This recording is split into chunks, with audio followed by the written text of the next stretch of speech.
అప్పుల బాధలు వెంటాడుతున్నాయా? అయితే 6 JVR వారి జాతిరత్నాలు ధరించండి. హాయ్, వెల్కమ్ టు మనం టీవీ. నేను మీ మనోజ్. కడప జిల్లాలో విషాదం జరిగింది. కన్న తల్లిని కడతెచ్చాడు కన్న కొడుకు. సో ఇప్పుడు తలకొరివి పెట్టాలి నా తల్లికి, నన్ను విడిచిపెట్టండి అంటూ పోలీసులను అభ్యర్థిస్తున్నాడు ఇప్పుడు ఆ యువకుడు.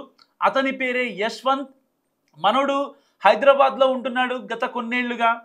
చెన్నైలో బీటెక్ కంప్లీట్ చేసి మనోడు హైదరాబాద్కి వచ్చాడు జాబ్ కోసం.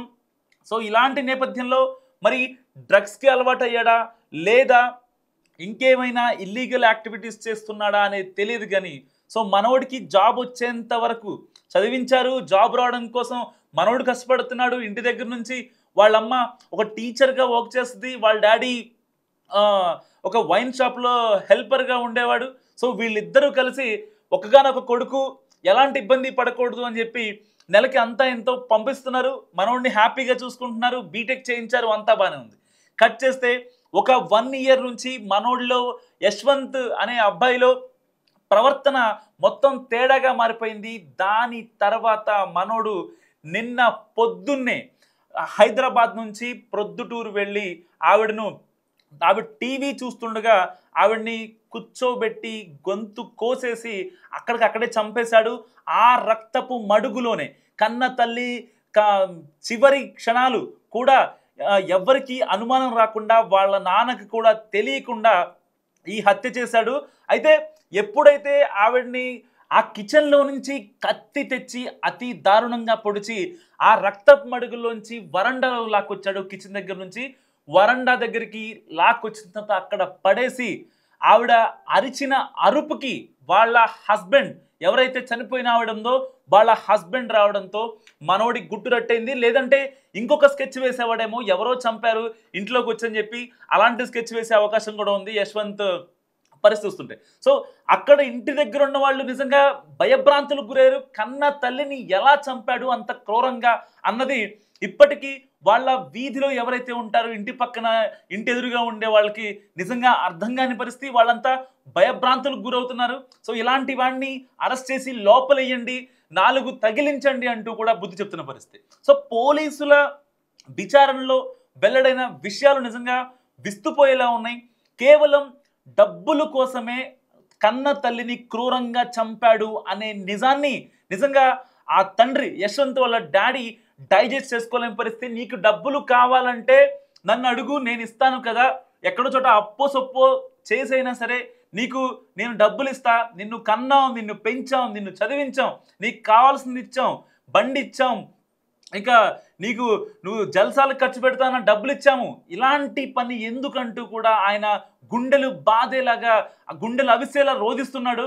ఎందుకంటే వాళ్ళక వృద్ధాప్యానికి వచ్చిన పరిస్థితి. ఇలాంటి టైంలో అతనికి వాళ్ళ వైఫ్ సపోర్ట్ చాలా అవసరం. సో ఇప్పుడు ఆవిడ లేదు, ఇక ప్రాణాలతో లేదు, ఆవిడ భూమి మీద లేదు అనే విషయాన్ని నిజంగా వాళ్ళ తండ్రి డైజెస్ట్ చేసుకోలేని పరిస్థితి.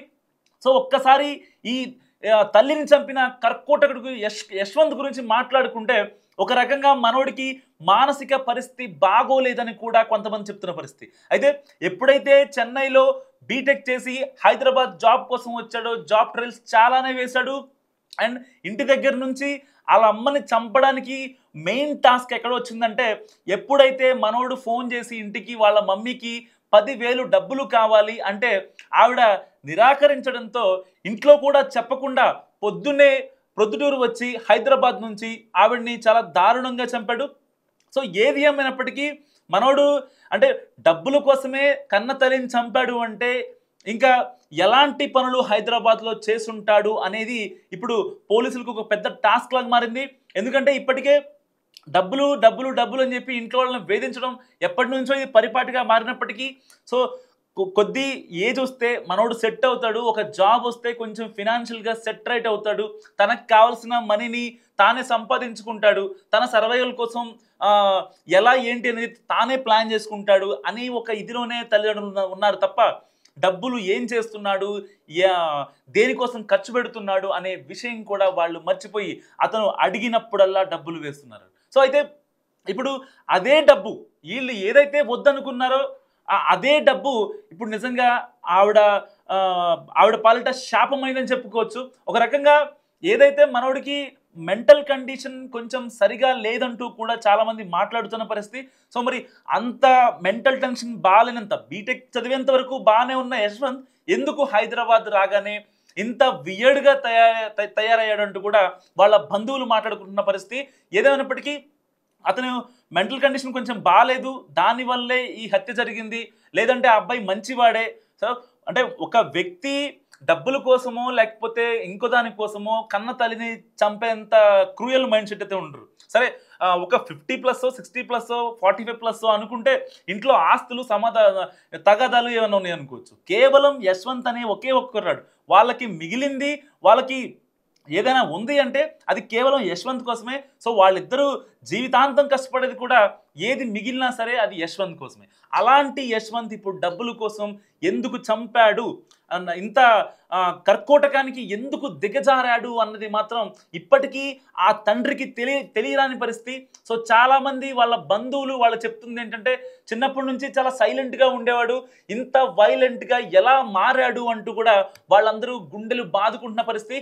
ఇంటి పక్కన ఇంటెదురుగా ఇంటి పొరటోళ్ళు అయితే ఇలాంటి వ్యక్తిన మేము ఇన్నాళ్ళు భరించింది, ఇన్నాళ్ళు చూసింది, చాలా సైలెంట్గా ఉండేవాడు, ఎవరితో కూడా మాట్లాడేవాడు కాదు, చాలా సైలెంట్గా ఉంటున్నాడు అని అనుకున్నాం, కానీ ఇంతటి దారుణానికి పాల్పడతాడు అని మాత్రం మేము ఎక్స్పెక్ట్ చేయలేదంటూ అక్కడ ఉన్న స్థానికులు చెప్తున్న పరిస్థితి.